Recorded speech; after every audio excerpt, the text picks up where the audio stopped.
Good morning, everybody. I'd like to welcome you to the American Constitution Society's annual Supreme Court preview. I'm Caroline Fredrickson. I'm the Executive Director of the American Constitution Society for Law and Policy. I'm very glad to see you all here this morning. Founded in 2001, ACS is one of the nation's leading progressive legal organizations and a rapidly growing network of lawyers and law students, scholars, judges, policymakers, and other concerned individuals who believe in the progressive values of our Constitution. As an example of the kind of work that ACS does, I'm pleased to tell you about a project that we've started with the National Constitution Center based in Philadelphia.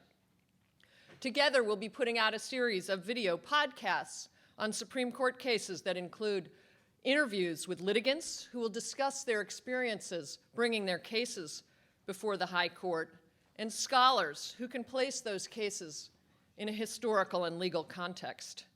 Our first podcast will be on a case before the court this term, Florence versus Board of Chosen Freeholders of the County of Burlington, which raises the question of whether a blanket policy requiring strip searches of everyone put in jail is constitutional. We'll have more information about that series in the near future. So to today's program. The Supreme Court's October 2011 term has the potential to be a real blockbuster. Already on the court's docket are questions about whether the government can place a GPS tracking device on a suspect's car without first obtaining a warrant. The scope of Title VII's ministerial exception for religious institutions, and whether the FCC's rule regarding fleeting expletives is unconstitutionally vague. But perhaps most awaited are the possible grants of certiorari in cases involving the Affordable Care Act and the challenge to Arizona's immigration law, SB 1070. Also, potentially before the court this term, are challenges to California's Proposition 8, which banned marriage for same-sex couples, and the University of Texas's admissions program, which allows for the consideration of race, among other factors in admissions decisions. Well, we will have to wait and see whether the court decides to take up these cases, but in the meantime, our panelists will discuss the coming term and will highlight for you the cases and the trends they think you should pay attention to. Now, I know we had listed Tom Goldstein as our moderator today, but he's been called overseas on business. But we are incredibly pleased and honored that Neal Katyal has agreed to step in to moderate today's discussion. Neal, as many of you know, has joined the firm of Hogan Lovells after serving as the acting Solicitor General of the United States. In that role, Neal argued 15 Supreme Court cases, including his successful defense of the constitutionality of the Voting Rights Act. Prior to serving in the SG's office, Neal was a professor at Georgetown University Law Center, where he directed the Center on National Security and the Law, and he was one of the youngest professors to have received tenure and chaired a professorship in the university's history. Please join me in welcoming Neal.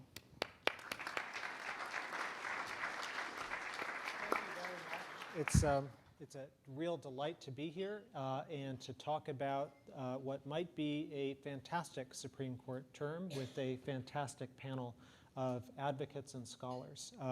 I don't want to waste too much time with introductions because there's a lot of us on the panel and time is limited. So let me just briefly introduce the panel in the order in which they will speak. We'll first hear from Walter Dellinger, who's a partner at Melvent Myers and a former acting Solicitor General. He will be discussing the global positioning satellite case that was just mentioned a moment ago, as well as Hosanna Tabor. We'll next hear from Neal Kinkopf, who will discuss the MBZ case, which is about Jerusalem and presidential powers, as well as SB 1070, the Arizona immigration case. Neal is a professor at Georgia State and a former official at the Office of Legal Counsel. We will next hear from Miguel Estrada. Miguel is a partner at Gibson Dunn, a former assistant to the Solicitor General who's argued, I think, 19 Supreme Court cases. He'll be discussing the Mayo case about patentability, as well as a brief discussion about the affirmative action petition that is now pending at the court involving the University of Texas. I will briefly discuss, in my former capacity as a panelist, FCC versus Fox, which is the indecency case. And then we will last hear from Cynthia Jones, who will discuss eyewitness testimony and the Confrontation Clause cases. She's a professor at American University. And then last, we will hear from Sherrilyn Ifill, who's a professor at University of Maryland, and she'll be discussing the really interesting ineffective assistance of counsel cases now pending at the court. They'll each have 5 minutes, although if any of the panelists want to come in and ask questions to the speaker, that time will not count against the speaker, unlike Supreme Court advocacy. So with that, Walter. Good morning, and thanks for coming. I'm going to be talking about 2 cases in which I'm involved, and want to begin by disclosing that I'm co-counsel for Antoine Jones in United States versus Jones with Steve LaCar. In the Jones case, the police federal officials put a GPS device on the underside of Antoine Jones's car without his knowledge or consent, and without a valid warrant, and they then used that device to track the movements of the car, registered to his wife, driven some by her and some by Jones, for the next 30 days, taking a snapshot every 10 seconds of the location of the car and uploading this information, which informs it could be digitized and searched in various ways. There was a warrant which was concededly not valid. It wasn't executed within the period of the warrant. It wasn't executed within the District of Columbia. The evidence obtained as a result of the locational information was introduced at his trial on drug charges. He was convicted and appealed. The Court of Appeals for the District of Columbia, in an opinion by Judge Ginsburg, held that this was a search that should have required a warrant. The government argues, and first attempted to get en banc review, which the court denied, though over a dissent by Judge Silberman. And the government argued that under the court's precedents, no warrant is needed, that there's no Fourth Amendment issue raised by this, because it's not a search, it's not a violation of the Fourth Amendment, because all the information that was actually introduced at trial was on could be observed from public thoroughfares. And the court relied upon an earlier case, or the government relies upon an earlier case from the 80s, United States versus Knotts, where the government placed a beeper in a container with the permission of the owner of the container. The beeper was placed in a container, and the container was taken by the suspect, and they used the beeper to follow the car. And the court held in that case that no warrant was required because it simply aided monitoring on a public street, and that there's no expectation of privacy when you're on a public thoroughfare. The argument that this was much more extensive than that, because it involved 30 days worth of data taken every 10 seconds, did not persuade Judge Silberman, who would have granted en banc review. He said an infinite number of incidences times 0 is 0.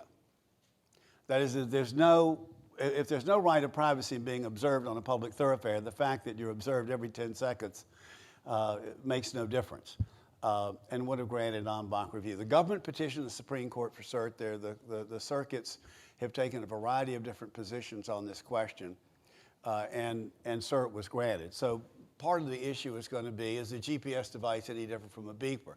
Beeper is good for a few hundred yards, maybe a bit more depending on the quality of the beeper, and it aids the actual visual tracking, so you have to have a human actually doing this. And in one sense, the GPS device is actually seizing the information itself. We also added, when we opposed the grant of certiorari, we also added a conditional second question. We said that if the court were to grant cert, it ought to grant on a second question as well, which is whether the government violated the respondent's Fourth Amendment rights by the act of attaching the GPS tracking device to his vehicle without his consent. That's a separate sort of property-based interest that they did. They seize his vehicle and then use it as a transmitting beacon device against him, and should that result in or trigger exclusion of the fruit of the poison tree. In terms of, one of the arguments is you may understand that your neighbor can observe you on a public street when you leave the house. What you cannot expect is that your neighbor will attach a GPS device under your car and use 3 satellites to track your every movement. You must live in Maryland. And in that sense, I'll just close the discussion of this by saying that in the effort to show how different this technology is from the use of a beeper or the use of binoculars or whatever, our work in progress brief that has to be submitted soon begins. In 1978, the United States Department of Defense launched the Navigational Satellite Timing and Ranging Global Positioning System, or GPS, for use of the U.S. military. The system operates through 25 government-owned satellites orbiting the Earth, each of which continuously transmits the position and orbital velocity of every satellite in the system. The receiver on a GPS device listens to the transmissions of the 4 closest satellites, and through a process known as trilateralization, determines its precise location on Earth.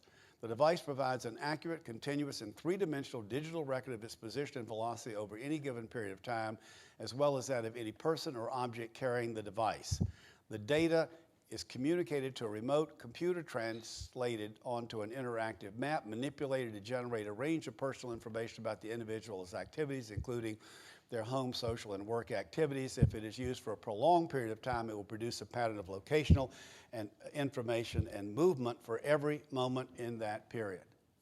So which of these things is not like the others? Yes, Neal. Wonderful, Walter. I think just in the interest of keeping the discussion moving, I'll ask you to discuss Hosanna Tabor a little later in the conversation. Professor Kinkopf? Thank you.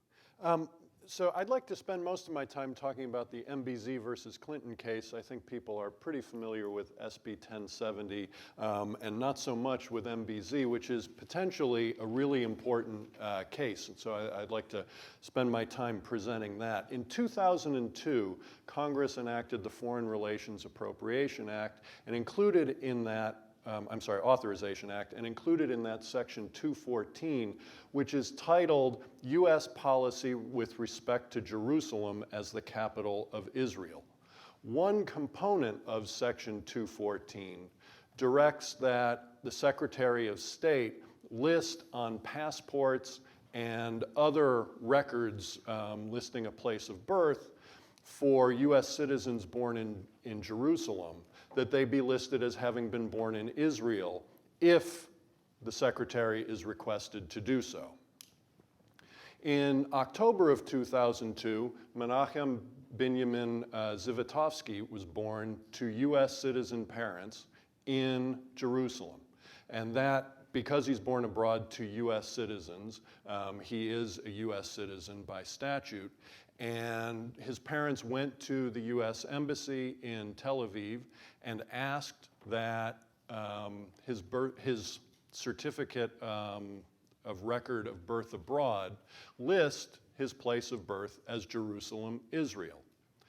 When President Bush signed the Foreign Relations Authorization Act, he included a signing statement saying that Section 214 is unconstitutional because it infringes his authority to speak as the sole voice of the United States in international relations, and it violates his authority, his recognition authority under the Constitution.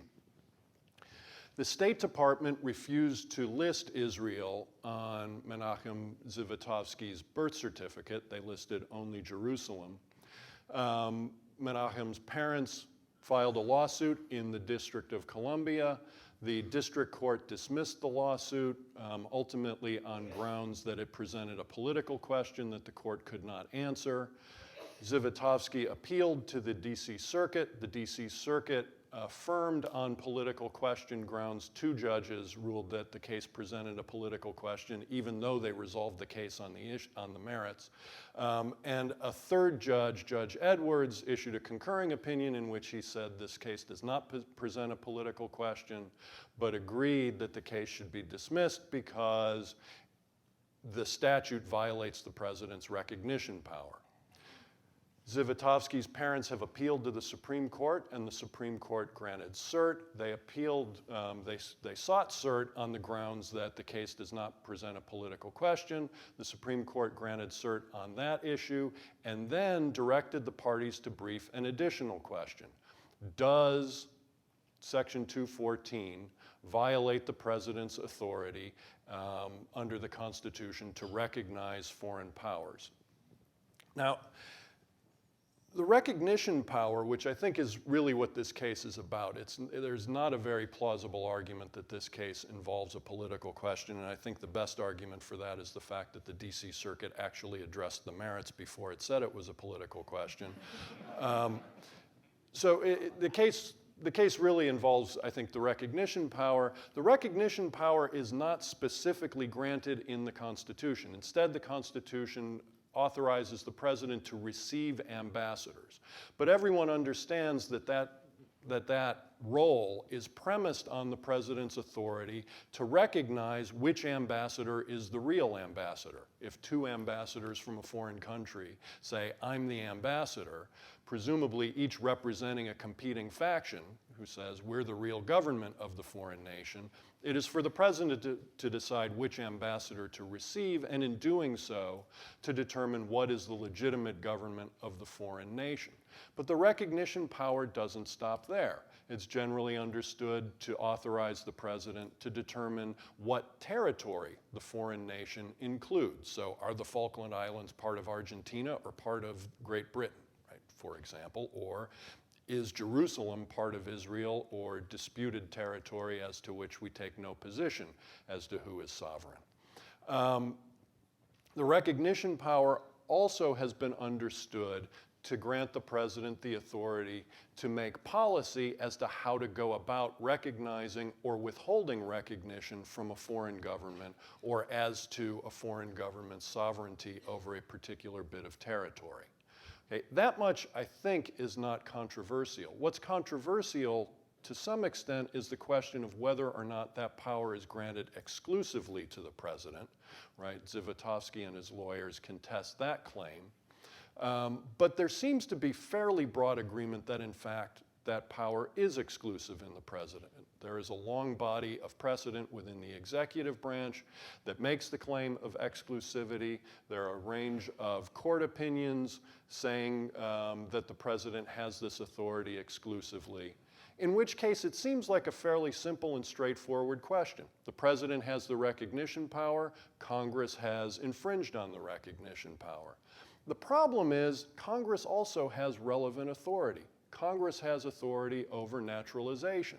It's Congress that determines that a person born abroad to U.S. citizen parents is a citizen of the United States under its naturalization power. And it's Congress that has the authority to decide what kind of documentation is necessary and that the government should issue to recognize that fact. And so Congress has exercised that authority to say that U.S. citizens born in Jerusalem are born in Jerusalem, Israel. So we have sort of a conflict of power. And I think this case is going to raise a real important characteristic of the Supreme Court. That is, the Supreme Court is populated to an extent that I think is unprecedented by lawyers who have as their background arguing separation of powers issues on the side of the president, right? We have new Justice Kagan, who was for years in the White House counsel's office. Justice Scalia headed the Office of Legal Counsel. Justice Alito was in the Office of Legal Counsel, where, by the way, his signature issue was signing statements. Right, and Chief Justice Roberts served in the Attorney General's office working on these issues, which I think will orient the court to look favorably on the president's position.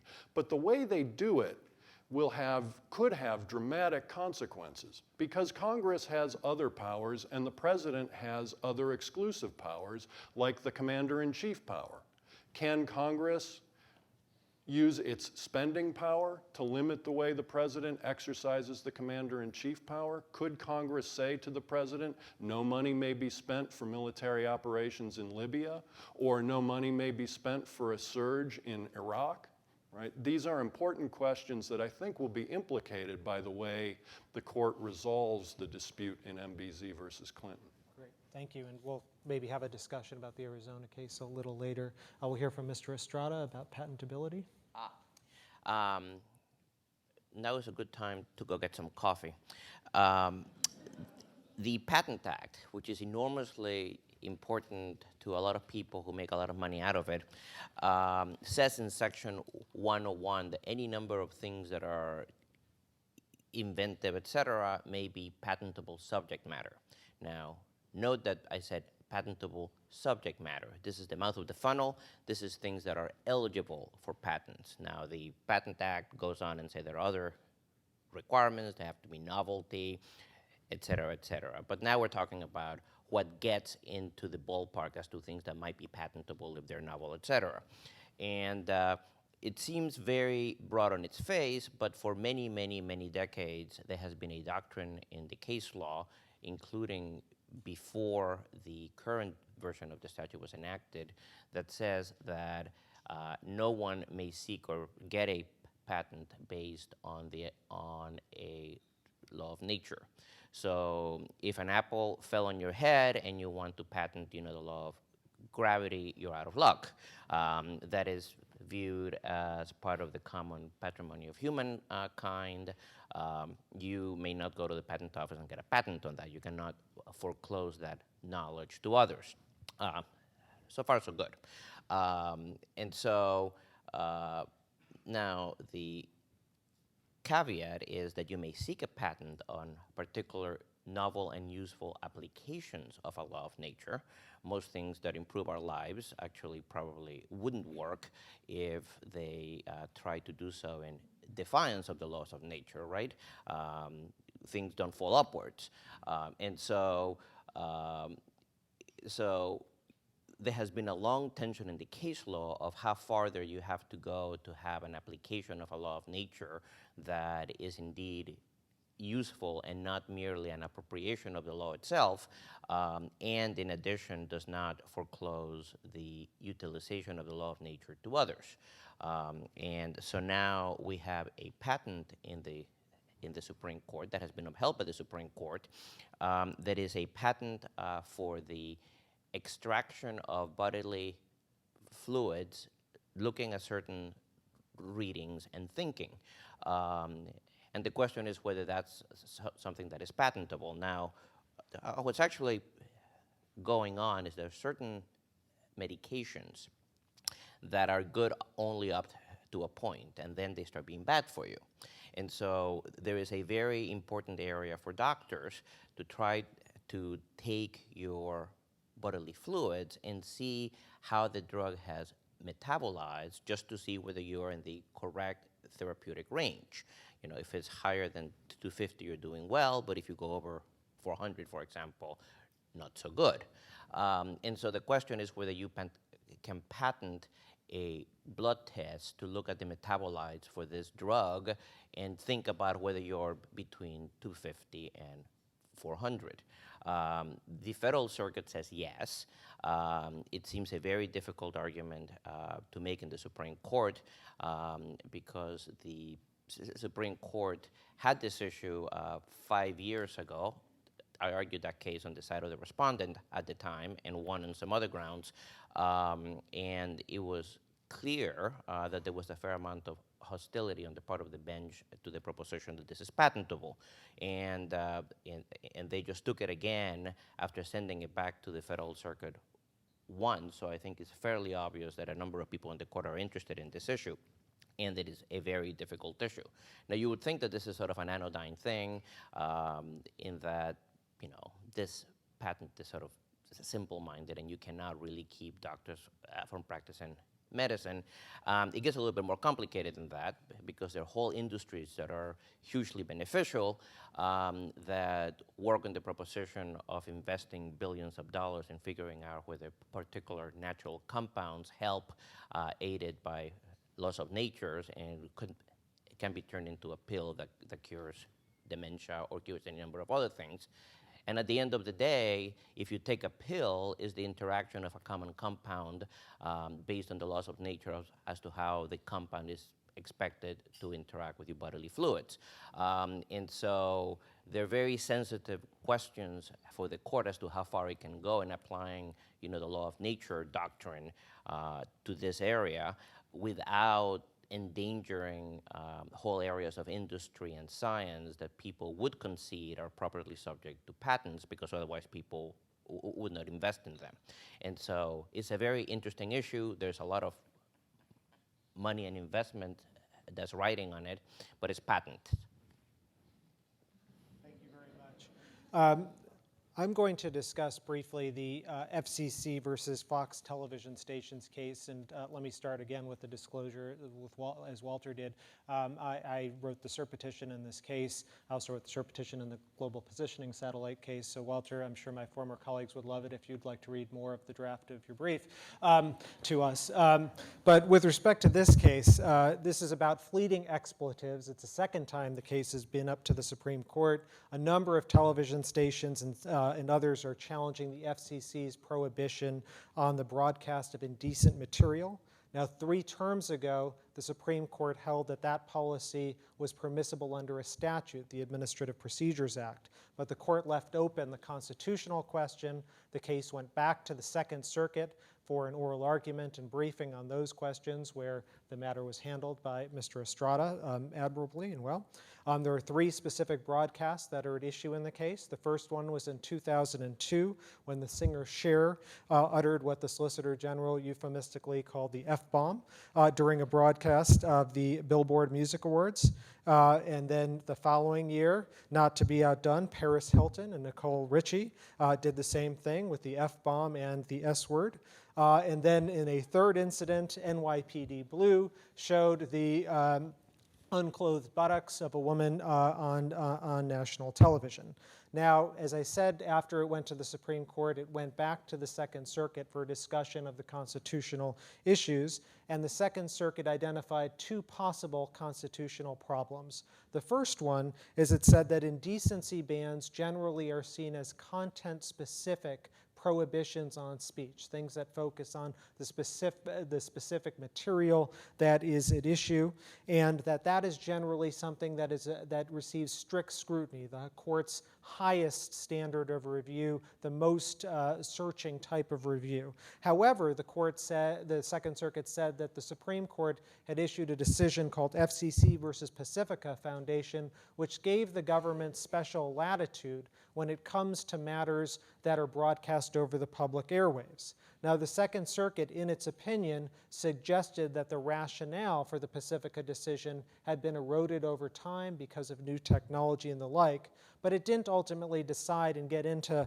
that whole question. Rather, what it said was the second thing. It said that the FCC's prohibition was just unconstitutionally vague, that there wasn't a rhyme or reason, it said, between the prohibitions, the fines that it levied, and the ones that it hadn't, that there wasn't a real difference in the broadcasts that got fines and the ones that didn't. And so the government filed a certiorari petition that was focused on that question about unconstitutional vagueness. But the Supreme Court, when it granted certiorari, adopted actually a broader question, asking whether or not the FCC's indecency policy violates the Constitution itself under the First or Fifth Amendment. And that move, some have suggested, means that the court wants to look at the rationale for the Pacifica decision itself. The broadcasters have not yet filed their merits brief. I think one could reasonably anticipate that they will defend. And I'm not going to be reading. And I think one can anticipate that they'll defend the Second Circuit's rationale about no rhyme or reason. I think the open question will be how much they want to get into this, should Pacifica be overruled or not. If they do, this case has the potential to be really quite a blockbuster. What is a non-fleeting obscenity? Fleeting is the opposite of what? What's the? Carlin. Yeah, so That's lots of obscenities, though. That's not Each fleeting. one, right? but That it's isn't it's deliberative, right? Oh, I mean- so inadvertent is, I mean, what is fleeting a synonym Not for? in that- Seriously, it's like, I understand a number of obscenities, but they talk about a fleeting obscenity instead of a non-fleeting obscenity. And Well, first, no one is talking about obscenities, but which everybody would. expletive, I'm sorry, the word Yes, is expletive, right. and it's not profanity and it's not obscenity, and it's indecency. And the question is whether the single utterance of a curse word can be sanctioned by leveling fairly steep fines per affiliate on each of the networks.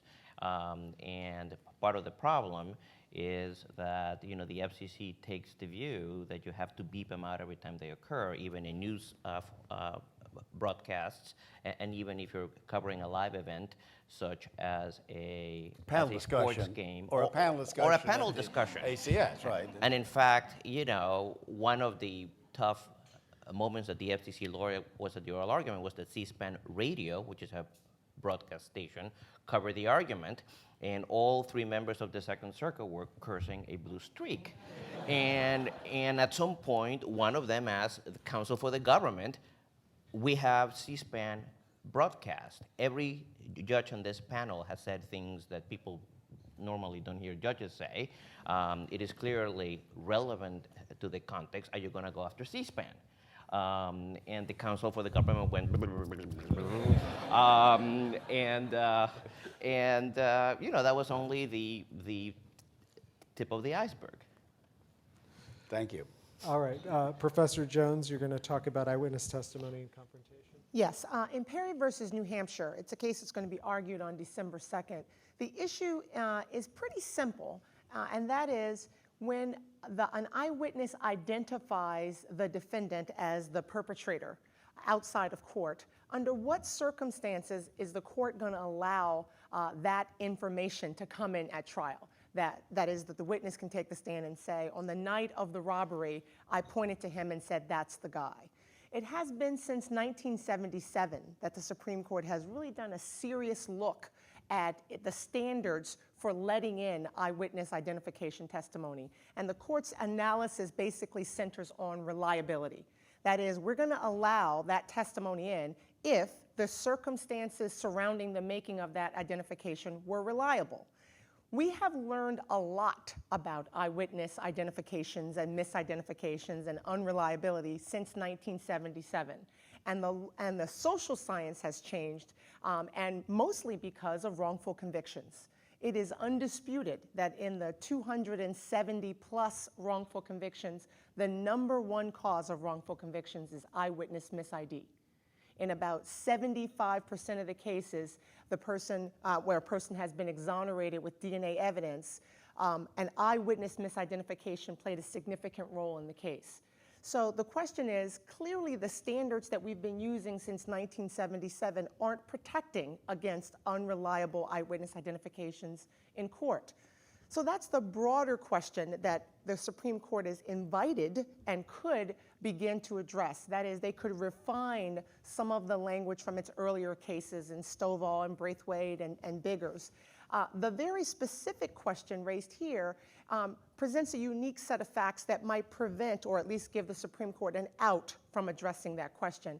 And that is, in the overwhelming majority of cases where there's an eyewitness identification out of court, the police have initiated it. It's either a lineup, and they put the defendant in a lineup, a photo array that the police have assembled of arrest photos, or it's what's called a show up, where they bring the suspect to the witness and say, is this the guy? And in those cases, the Supreme Court has said, we want to look at whether the police did anything that's unduly suggestive. You know, whether they were going, is this the guy here? And they're choking him and he's in handcuffs and he's bleeding and he's already confessed. Is this the guy who did it? Or is it a lineup where the witness said it was a black guy with dreadlocks and everybody else in the lineup is white, right? Those are the kinds of things where the Supreme Court said, now that could be unduly suggestive. But in this case, the police did not orchestrate or initiate the identification. This was a situation where the police came to the scene, they stopped a guy who seemed to be in the area and matched the description. They then went to interview a witness and they said, what does the guy look like? And she said it was a tall black guy. And they said, can you give us some more description? She goes, it's the guy down there in the parking lot with the police officer. They didn't make the guy stand there, they didn't bring the defendant to the witness's attention, but she gave that description. The defense, the petitioner on appeal, argues that was an unduly suggestive identification, and it doesn't matter whether the police initiated it or orchestrated it. The fact of the matter is it's unreliable. And the lower court said, you know what, if the police didn't do anything wrong, we're not even going to get into whether it was unreliable and therefore violates due process because it was flawed. And the specific issue the court has to address is, does its precedence on the admissibility of eyewitness IDs apply if the police did not cause the out-of-court identification? In this case, in light of what we now know about wrongful convictions and eyewitness mis-IDs, it's really interesting because the witness, a Latina woman, she says, it was a tall black guy, that's all I know. She later is shown the defendant's picture in an array of photographs and cannot pick him out. Later at trial, she does not make an in-court ID saying, I didn't really get a good look at his face. She's the only witness who actually witnessed the theft and who could identify the person. No one else actually saw the theft. So we have a situation where there actually is a risk of misidentification here. She cannot definitively say that this is the guy other than he's the one in the parking lot who was near the scene and with the police officer at the time. So the Supreme Court could simply say, the police officers did nothing wrong. Our precedent has always involved police officer involved out-of-court identifications, usually because that's the way out-of-court identifications occur. Or the court could take into account what has happened since 1977 and what we now know about eyewitness unreliability. For example, one of the factors the Supreme Court has instructed lower courts to take into account in deciding whether an eyewitness identification is reliable and therefore admissible in court is the certainty of the witness in the identification. The witness says, I am absolutely sure that's the guy, I'm 100% positive. Well, in about 75% of all wrongful convictions, the witness was absolutely certain, and all of the social science research that we now have says certainty does not equal reliability. We thought that in 1977 in the prior cases, but that's no longer widely respected as a factor in reliability. So the Supreme Court could issue a very narrow ruling on whether the police must be involved for there to be a due process violation that would exclude an identification, or the court could take an opportunity, which this case presents, to take a broader look at the unreliability of eyewitness identifications and put some restrictions on their admissibility and use at trial. I mean, I think, I should start with a disclaimer that I was once a prosecutor, and I think you are right that in-court identifications tend to be unduly credited by juries and not as reliable as people think because people are nervous and whatnot. I once had a bank teller in court identify the deputy marshal as the bank robber. And the guy that actually was the bank robber still got convicted.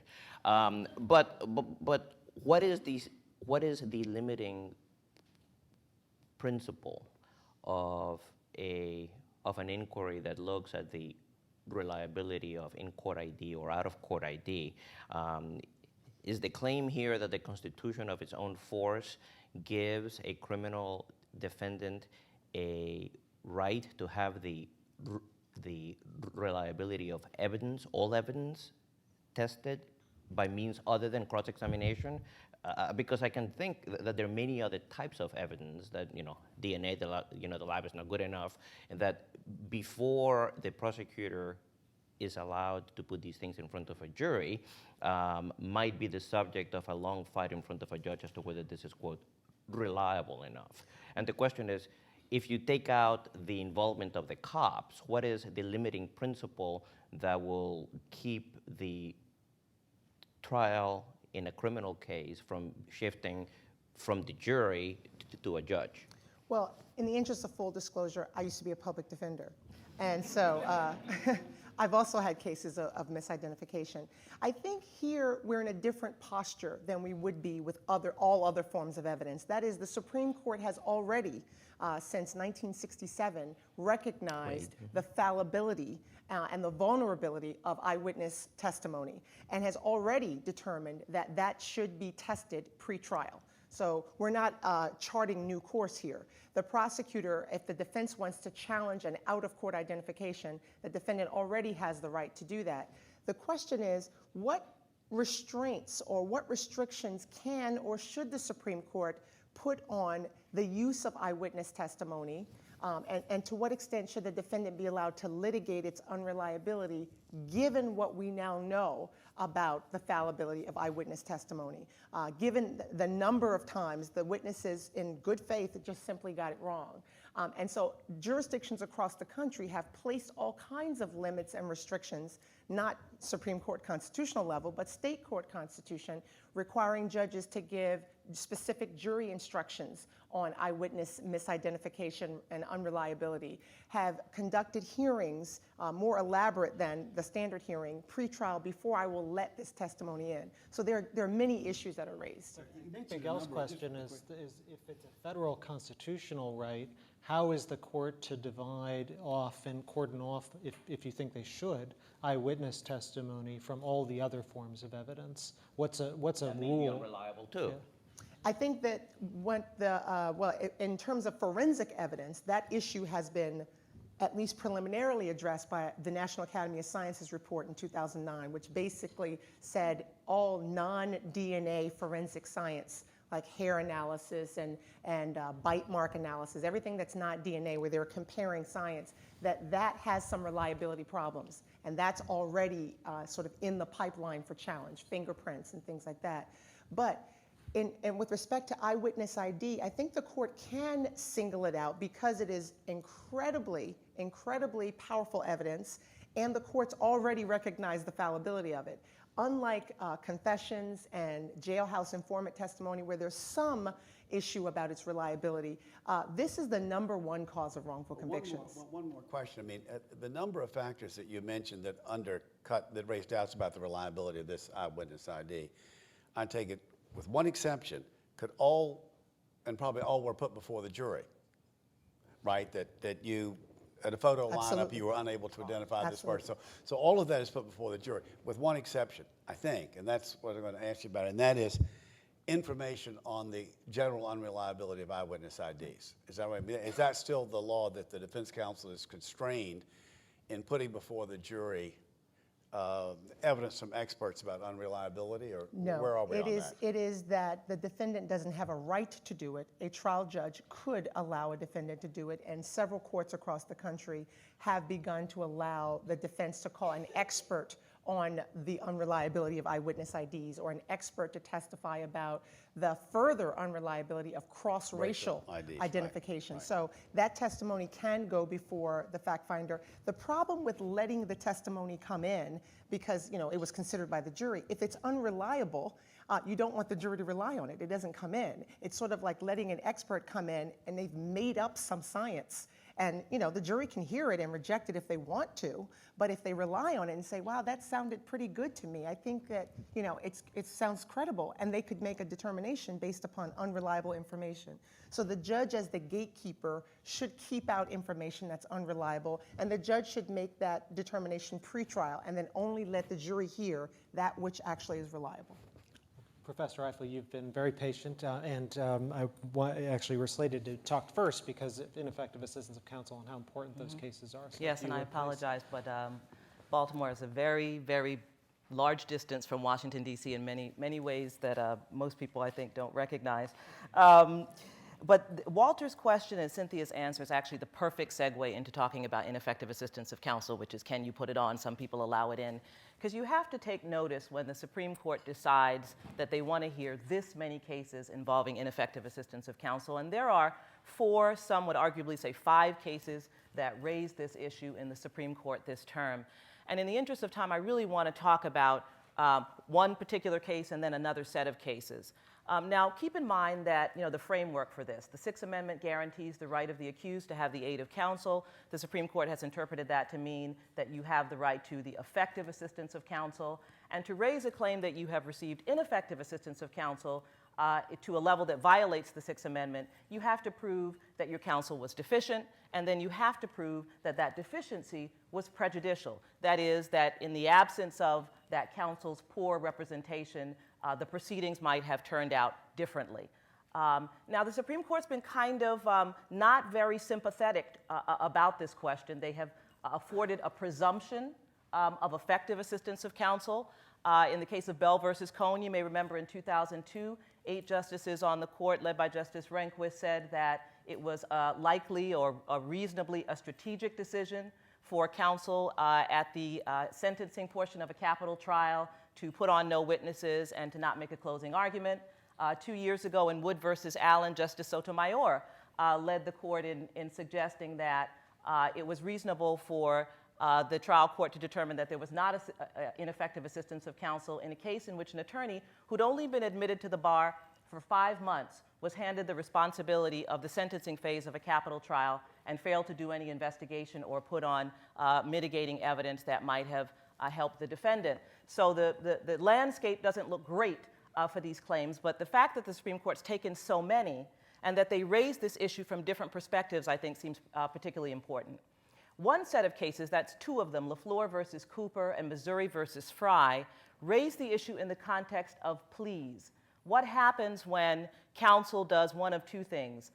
Either fails to convey to the defendant that the prosecutor made a plea offer, or so provides incorrect advice to the defendant, as in LaFleur versus Cooper, where the defendant was prepared to admit that he had shot a woman 4 times, and was prepared to confess and to try and get a plea, but his attorney told him that the prosecutor could not possibly prevail on a charge of assault with intent to commit murder because all of the shots, the 4 shots that he had fired and that had landed into the victim, were all below the waist.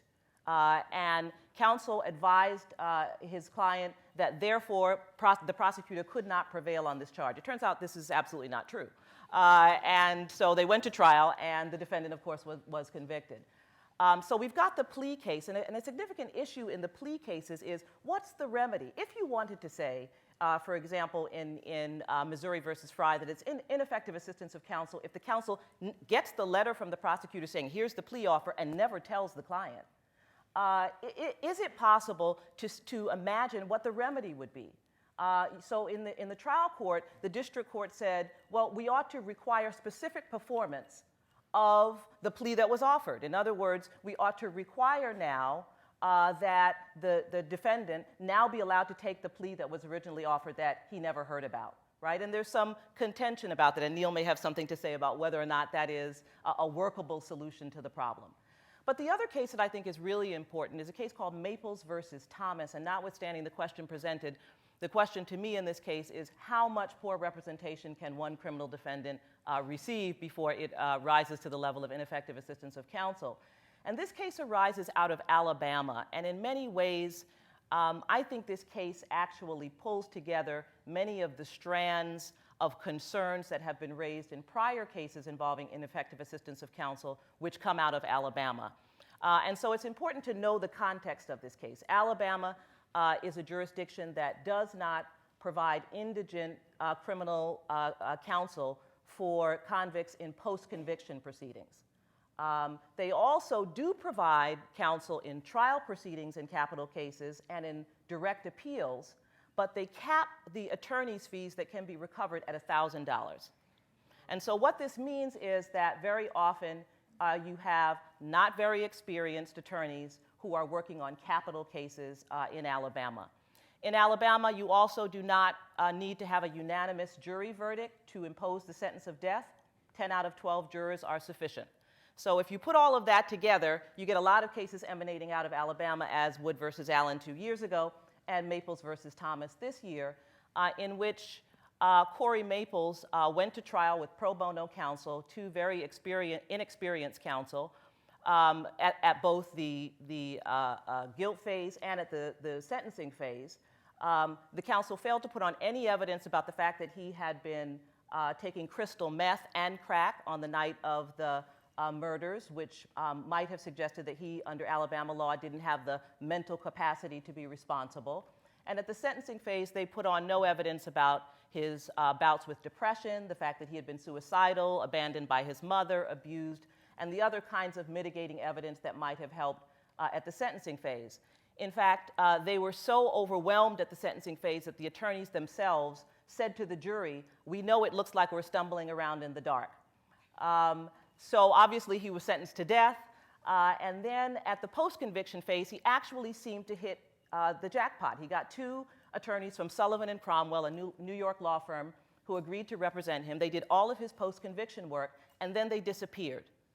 And so when the clerk of the court sent a notice to the attorneys saying that his petition for post-conviction relief had been denied, they received a letter back from the firm saying, "Return to sender, left law firm." The circuit clerk didn't make any other efforts to contact the firm or to contact Mr. Maples in prison, and so the deadline for his appeal passed on post-conviction.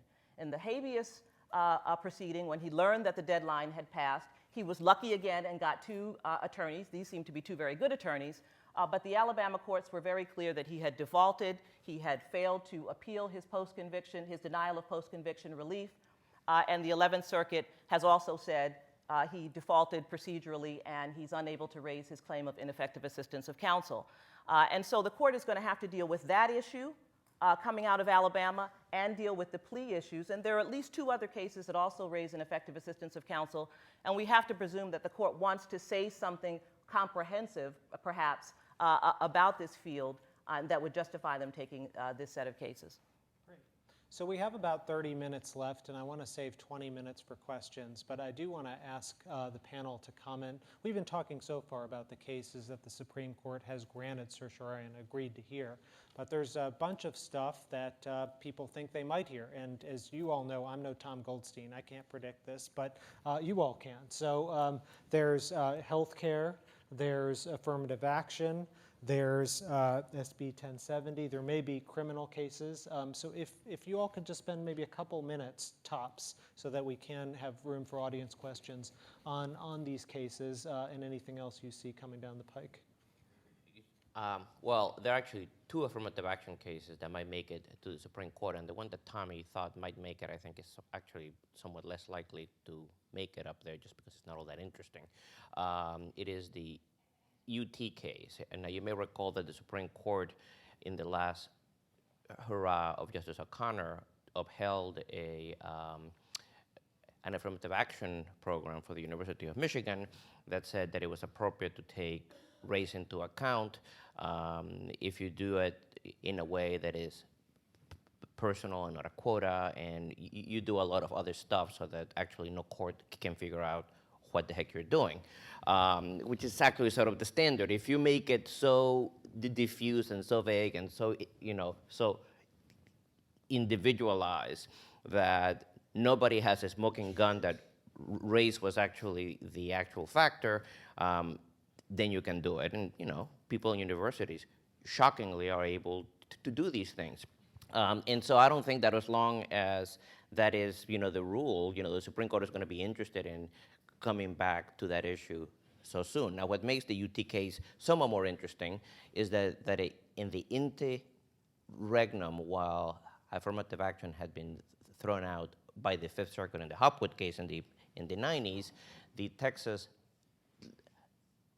legislature, I think at the behest of a late Republican who is, I'm sure, very close to everybody here, passed a statute that said that in order to increase the number of minority students in Texas public education, there was going to be a guaranteed 10% for the top 10 at each high school would be entitled to go into one of the universities in the UT system. And so the question that becomes somewhat more interesting in this case is whether you can, in effect, double dip, whether you can have a statute that gives you an oomph on the diversity that you're looking for by virtue of the 10% rule, but still have some level of deference to the university if it deems that that's not enough and wants to also do one of the types of affirmative action programs that were upheld in 2003 in the Crutcher case. I will say that the UT program was upheld in a very thorough opinion by Judge Higginbotham in the Fifth Circuit. There was not a dissent. Judge Garza wrote a special concurrence saying that he went along with it but thought that the Supreme Court was out of its mind. If you basically have a panel of the Fifth Circuit of all places telling you that this is okay based on existing precedent, and the best that the person who takes a different view can say is that the Supreme Court should have ruled this case, doesn't really sound like a gilded invitation to the Supreme Court to actually get involved. Now, the other case that I'll just mention quickly is a lot more interesting, and it is coming out of the Sixth Circuit if it gets out, and it has to do with the Michigan side of the story. After the plans were upheld in the Supreme Court, there was a popular referendum that essentially outlawed affirmative action in public education in the state of Michigan. And as a result of that, the one school that went to the Supreme Court can't do it anymore.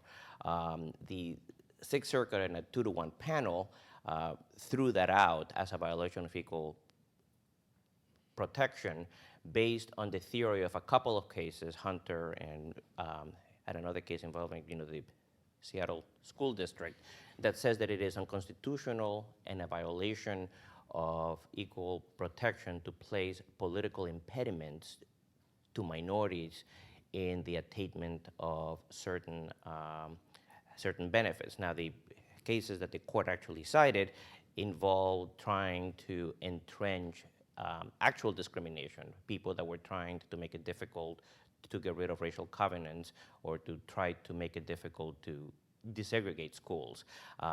Insofar as the Crutcher case did not say that affirmative action was actually a remedy for discrimination, but was actually an affirmative good based on the diversity rationale, there is not a very good fit between what the panel said and the cases that it cited. The Supreme Court, the Sixth Circuit just last week took the case en banc. I would think that if it gets out of the Sixth Circuit in that form, it's almost certain that the Supreme Court would take it. And I don't think it would be 5-4 at the Supreme Court either. But now that the Sixth Circuit has taken it en banc, it may be that it will never get there. Yeah, I would just say about the UT case, of course, the presumption is that, and given what happened with Citizens United recently, I don't think we can necessarily presume that simply because the court had decided Crutcher in the last decade that they're not going to revisit the issue, that you can't get 4 justices to decide that they want to hear that case. So I think there is a certain amount of anxiety and nervousness about the UT case. I think what's actually interesting about the UT case is something that Miguel alluded to, which is that when Texas announced this 10% plan, that students who graduated in the top 10% of every public high school would automatically be admitted into the flagship university and so forth, people said, that's the answer, that's the solution. You don't have to deal with the messy business of race that Justice Roberts doesn't like because it's so unseemly. And you've got, because of our segregated school system, yay, we're going to have black students who make it in. In the interim, what the University of Texas has been able to discover and to develop, particularly at the law school, is to demonstrate the ways in which this is deeply problematic. the ways in which it excludes, for example, black students whose grades are not as good, but their SAT scores or their LSAT scores are fabulous, and that they're likely to be excluded, the way in which it encourages students to take a less academically rigorous program in school so that they can graduate higher in their class. It undermines this idea of looking at the content of the academic program and so forth. And so they've actually adduced some very interesting data and information that suggests that these kinds of blanket 10% plans are not the answer, and that seems to actually give some more robust support to the idea that universities have to engage in a kind of more individualized process that gives up an opportunity to look more closely at the student in the way that the Grutter case suggested. So the framework, the presentation of the case, should the Supreme Court decide to take it, is actually quite strong. Given the data that UT has been able to develop, and just as a matter of public policy, to even have that debate and have that information made public for the nation to begin to grapple with the fact that this question is not one of simple math, top 10%, and we've solved our problem, that it's actually considerably more complex, it seems to me makes the UT case quite interesting. Excellent. Healthcare. I'm sorry, your Healthcare. question? Healthcare. You know, I think the healthcare law, if it gets to the Supreme Court this term, and I no longer think that's a certainty, but I think if it gets to the Supreme Court this term... Flesh out a little bit why you think it's no longer a certainty. Well, I think the jurisdictional issues are significant. The question of whether the Tax Injunction Act prohibits the challenge to a federal tax until you've actually paid the tax, which would be April of 2015 when the first person has to pay $95 for not having coverage. Whether that should lead to the postponement of the litigation. They're standing issues. The Sixth Circuit plaintiffs said that their case is ripe because they need to start saving money now because they have so little money. But the healthcare law has a provision excusing anyone for whom it would be a financial hardship. So they've almost pled their way out of having a real case or controversy in the Sixth Circuit case. So I think there are some problems. I've always thought at the end of the day it was going to be upheld. It wasn't going to be close. It wasn't going to come down to Justice Kennedy. I rarely make predictions, unlike Tom, but I thought it. I know, and you had mentioned that he does make predictions. I've always thought it'd be at least 7-2 to uphold it, maybe 8-1, and Justice Thomas, because he is willing to reconsider very well settled precedents from both the 19th and 20th centuries in a variety of areas. No, he has made that explicitly clear. I would assume the Chief Justice would assign the opinion to himself and would not want to write an opinion that said that the only way to deal with major social problems is for Congress to have a single-payer government-run program rather than to have incentives to participate in the private market. And I think that the notion of whether this is within the jurisdictional box of commerce is an almost ridiculously easy question. That is, it's incentives to make a purchase in interstate commerce. They're not raising any liberty issues in this case. It's in that subject matter box, just as, and the arguments that there are a lot of other things Congress might do with that jurisdiction are arguments that don't actually work when the only question is whether something is within a subject matter. So, for example, I think as you and I have discussed, the attack on the Social Security law said that Congress has the power to do this, they can set the Social Security age at 25. Well, yes, that's because it's a jurisdictional question.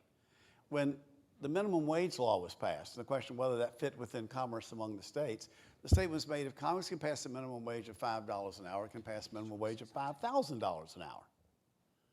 Well, of course, but that's the nature of jurisdiction. There are other constitutional doctrines that come into play when Congress does such a thing.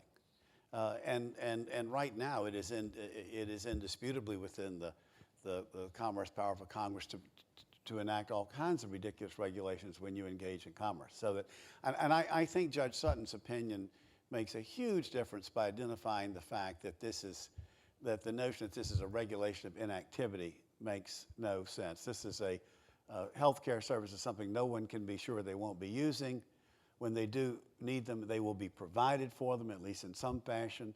The costs will be transferred to others. If you're going to self-insure, he said that is a very active process of self-insurance, a very active process. And therefore, I think you put all that together. This is not, I think this is not going to be seen as a difficult case. Miguel thinks otherwise. Well, actually, I think it's a very complicated issue at a number of levels. Dealing with the first issue that Neal identified as to when, if ever, it will get to the Supreme Court, I think we should all agree that it would be in the public interest for the adjudication of the issue, which, contentious as it is, to have it done with and to get it on its way to the Supreme Court just as soon as we can. It's a clean legal issue. You don't need to have any sort of factual issues on that. And you know, we've had rulings from multiple courts on all sides of the issue. It is nonetheless very clear that the strategy of the administration is to do cartwheels to keep the case out of the Supreme Court so as not to have a ruling before the 2012 election.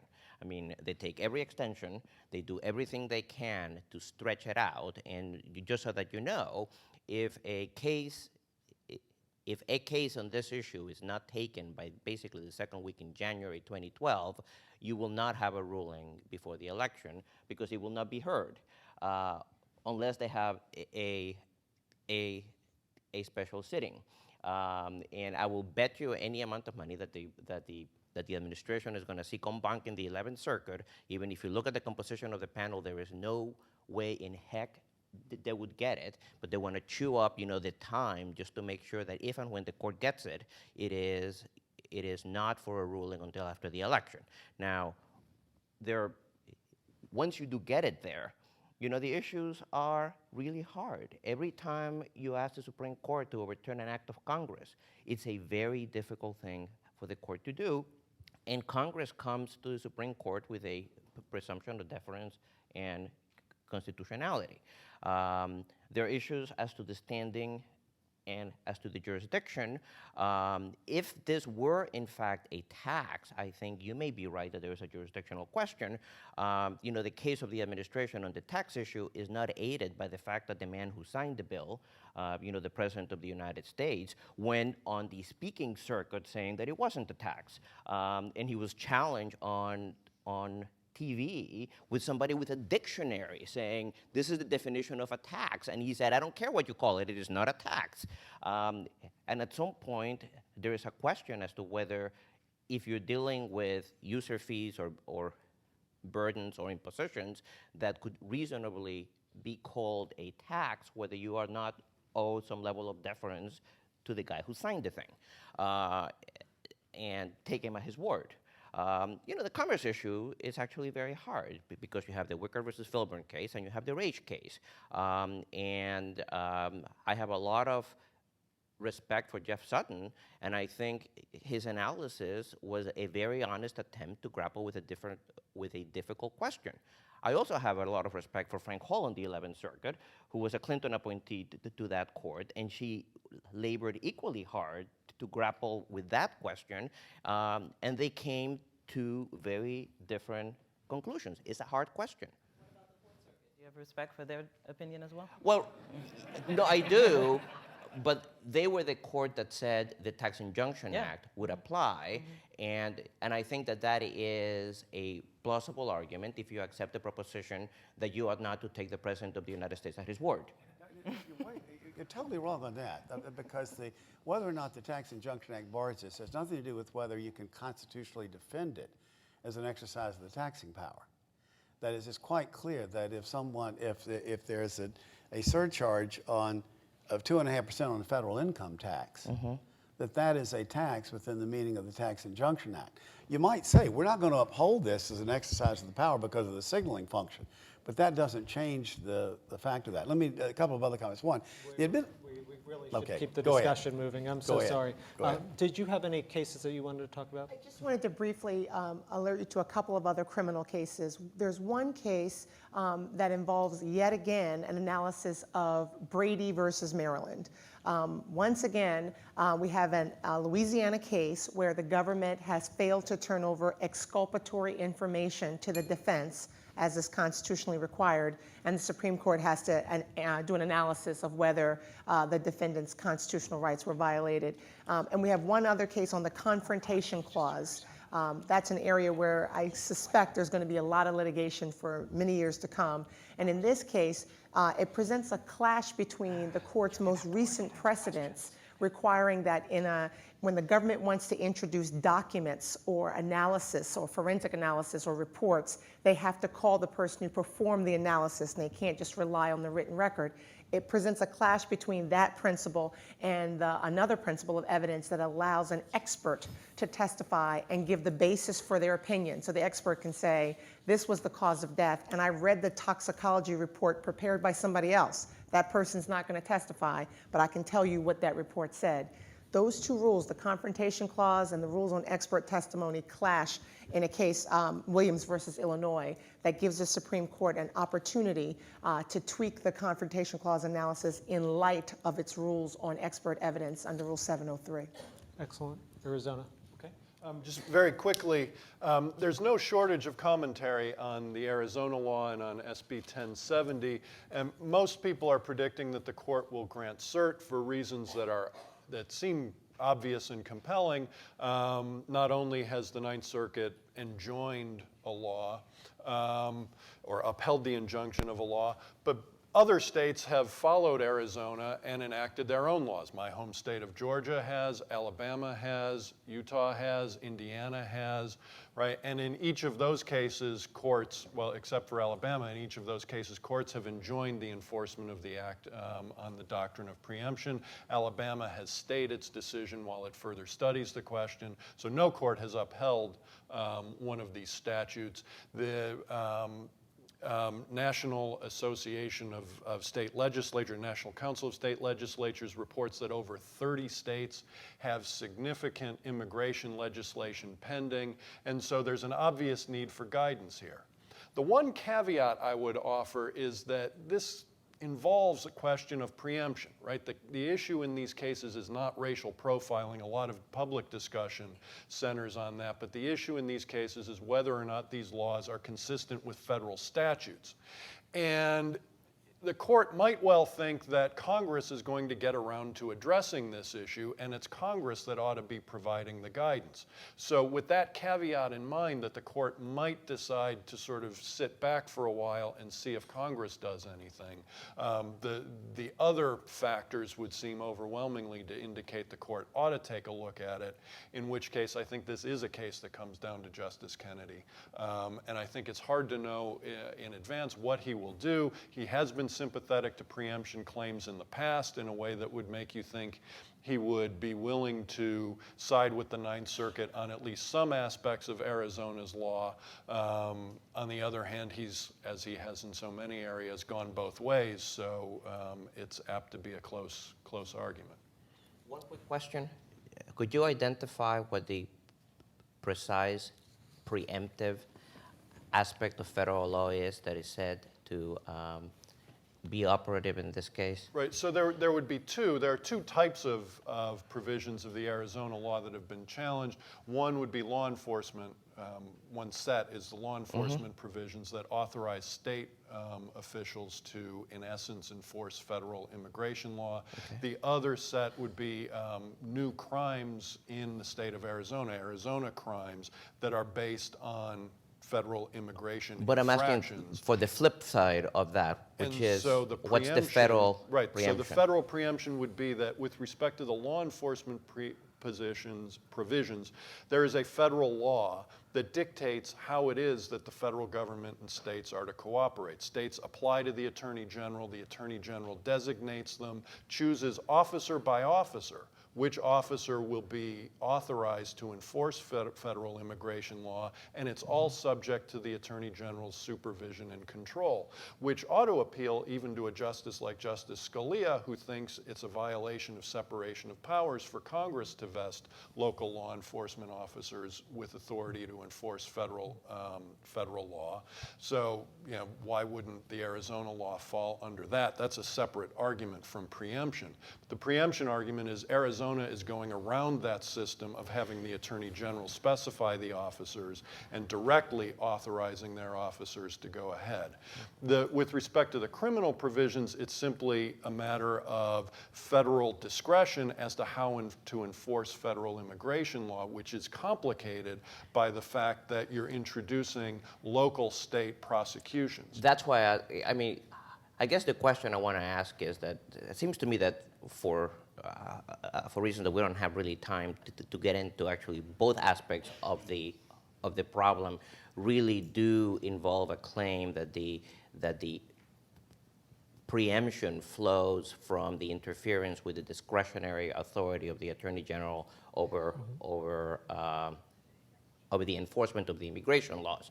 And in order to make that stick, and I do concede that the case law is that a federal policy may have preemptive effect, but doesn't the administration have to say that the current level of enforcement of the immigration laws, which is to say whether you think of it as lax or just right, is a federal policy, and that therefore additional enforcement of the immigration laws to, bring people. I don't think that the federal government has to say the current level, at that systematic level, is where it's supposed to be, but rather that case by case, the Attorney General has to have discretion about what to do with a particular alien. Sure, but if the state is but the state law says you bring him to the feds, right? And so at that point, the AG has the discretion. So if there is in fact a not the preemptive provisions effect, of state criminal law, which say throw him in state jail, and that might not be the disposition that the Attorney General wants with that case. Okay, well, with that, we have some roving microphones, and if you raise your hand, we'll bring them over to you.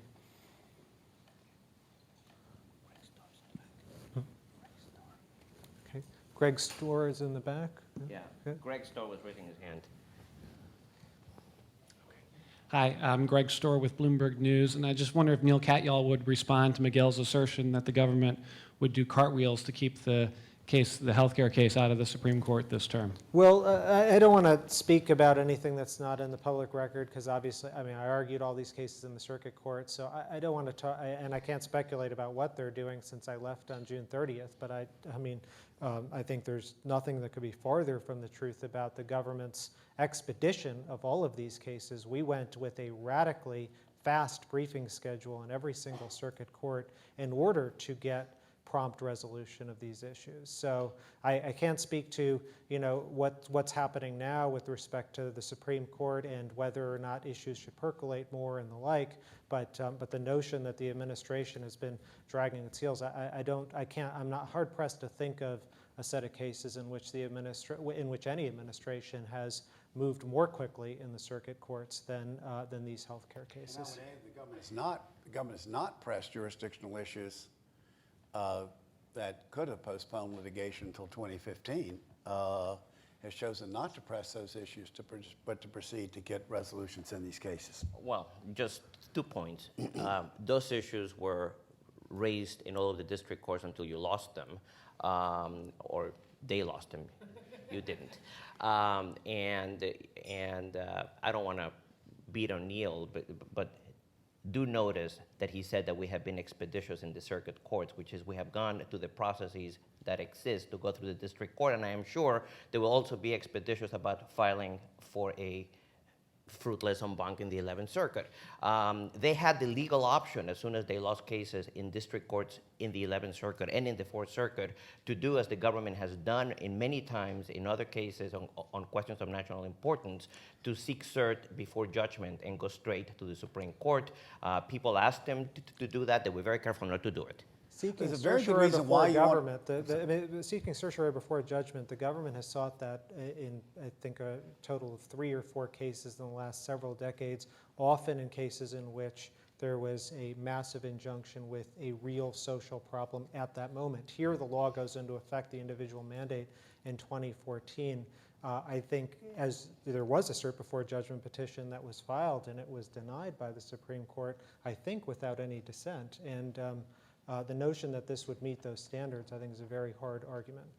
And also, it's probably proper for the government to think that this issue is going to benefit from having more judges look at it and get less away from the I thought you the told me it slogan was hearing. easy. I understand that, and the more judges look at it, the more I think that will eventually be apparent that, of course, a regulation of 1/7 of the national economy is within the subject matter of commerce among the states. The beatings will continue until the morale improves. Is that what But the fear is? and also, Miguel, Neal can't address this, but I can't imagine why the administration would not want this issue resolved before the election. Really? Yes, absolutely. It's a political matter. So I don't even know what the incentive would possibly be, as well as the absence of any evidence that was thought to be desirable. Yes, over here. Do I stand up or? Hi. On the MBZ versus Clinton case of the baby boy born in Jerusalem, if I understood it correctly, that perhaps a preliminary issue would indeed be political question jurisdiction, and whether or not that would implicate Baker versus Carr, because I've heard that if there is one case Justice Scalia thinks was wrongly decided and would love to overturn, it's Baker versus Carr. Right. I don't think that MBZ would provide a very good vehicle for overruling Baker versus Carr. It might provide a good vehicle for saying disparaging things about Baker versus Carr and Justice Scalia. Yeah, right. So that may be close enough. But the question in the case is whether or not the recognition power resides with the president and whether or not Congress's law invades the president's recognition power, and there's just no political question there. The political question would be whether or not to recognize that Jerusalem is within Israel.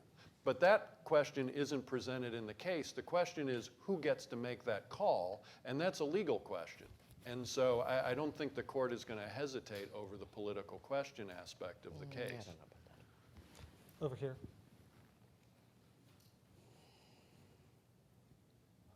Ian Milheiser with the Center for American Progress. A question for Professor Jones. The way you characterized the lower court's decision in the eyewitness case was that they essentially said the police didn't do anything wrong, and so that makes it okay? Yes, the lower court said because the police officers did not orchestrate that eyewitness ID, we don't have to engage in an analysis of whether there was a due process violation. So that strikes me as tragically wrong, and here's why. Every case I know of where the court has said the police didn't do anything wrong, so we're not going to allow a remedy here, has been an exclusionary rule case. And in exclusionary rule cases, the nature of the case is that we have evidence that we know is probative of the truth. You know, if the police find me with marijuana illegally, they know that I'm in possession of marijuana. The question here is whether or not the evidence is probative in the first place. And so it seems to me like it's a massive shift in our constitutional law if we're going to move towards saying that the purpose of a trial is no longer to assess probative evidence to determine the truth. The purpose of the trial is to determine whether police checked all the right procedural boxes. My question is this case an outlier, or are we seeing a shift from trials being viewed as a determination of the truth towards whether or not a trial should be viewed as simply whether the government checked all the right boxes, and if they did, it doesn't matter if the guy's guilty or innocent or not? I think it's not quite that drastic of a shift. I believe, and the petitioners argue below, that the court should focus not on whether the police officers did anything wrong. There's definitely an interest of the courts and an interest of government in making sure officers behave themselves and conduct their investigations properly.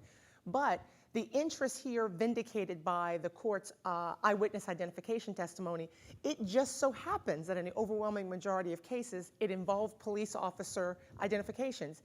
It's not contingent upon that. The real inquiry is, were the circumstances, whether the police were involved or not, were the circumstances of that identification suggestive, such as would make the identification testimony admitted at trial unreliable? It doesn't matter whether the police were involved. If it was a scenario where the judge should not let it in because it's so unreliable and it's likely to lead to a wrongful conviction, we don't really care whether the police were involved, the petitioner argued. And the lower court said no, that just like with suppression of evidence seized unconstitutionally in violation of the Fourth Amendment, the focus is on police misconduct. And it's not in the first instance. If we don't have that, we don't even have to reach the circumstances regarding reliability. And I agree with you. I think that's just wrong. I think the court should address that in substance. And if they do, it then raises those issues about what we now know about unreliable eyewitness ID. Let me use this as a deeply imperfect segue to talking about one of the cases that I think is going to get the most attention this term in the Supreme Court, and that's a case called Florence versus Board of Freeholders of Burlington County, New Jersey. It's a strip search case, but it's a very interesting case, I think, that's going to have tremendous resonance for many people, and it involves this question of kind of deference to law enforcement. It involves a man who was arrested in New Jersey after he was pulled over. He actually wasn't driving. His wife was driving. The police asked who was the owner of the car. She told them who the owner of the car was. They took her husband and they arrested him when they found in the computer that he had an outstanding warrant for having failed to complete paying a fine and therefore had been adjudged in civil contempt. He had in fact paid the fine. And in fact, so nervous was he about the possibility of being pulled over on this outstanding warrant that he carried with him the copy with the seal on it, the raised seal, indicating that he had in fact already paid the fine. And he showed this to the officer, but the officer said, "I've got to go with the computer." And they arrested him, and they took him to jail. And he was held in jail for a week. He should have seen a magistrate or a judge within 24 hours, but he was held within 2 different jails in a week and subjected over the course of a week to 2 strip searches, he alleges. And the case that he filed after he was finally brought before a judge, it was determined that in fact he had paid the outstanding warrant and therefore he should not have been arrested. And the case raises the question as to whether or not in the jail, a jail can have a policy of blanket strip searching everyone who comes in, or whether each individual is entitled to the individualized determination of whether there's a reasonable suspicion that the individual might be carrying contraband or might otherwise be concealing a weapon of some sort. Now, this is important because Mr. Florence, in this case, is the financial manager for a car dealership. This is clearly a case in which he didn't do anything wrong. He was in the right. He was arrested. He went through this ordeal. It's also true that 14 million Americans are arrested every year. And very often they're arrested and ultimately not charged. And he's now filed a class action. It includes people who were pulled over for failing to have on a turn light, for having a noisy muffler. Obviously, race plays a key role here. Mr. Florence is African American. New Jersey, of course, is the place with the famous driving while black I-95 case in which 75% of people stopped and arrested on I-95 by troopers were black, although blacks constituted only 30% of the motorists, and all of the evidence was that blacks and whites committed driving infractions at the same level. So you've got the race context, but you've also got the context of 14 million people being arrested, that the police do make mistakes. Do we want to have a rule that allows, at the jail, we're not talking about prison, at the jail, a blanket policy of subjecting everyone who comes into the jail who may be arrested for a variety of reasons that are not even serious crimes to be subjected to a strip search? I think this case is going to get a lot of attention. There are a lot of amicus briefs filed in this case, including by the United States on the side of the New Jersey jurisdictions, and I think it's one of the cases to watch out for. Wonderful. Well, I'm told that we are out of time, so I want to thank the American Constitution Society and the panelists for a great presentation. See you next year. We'll see whose predictions were right.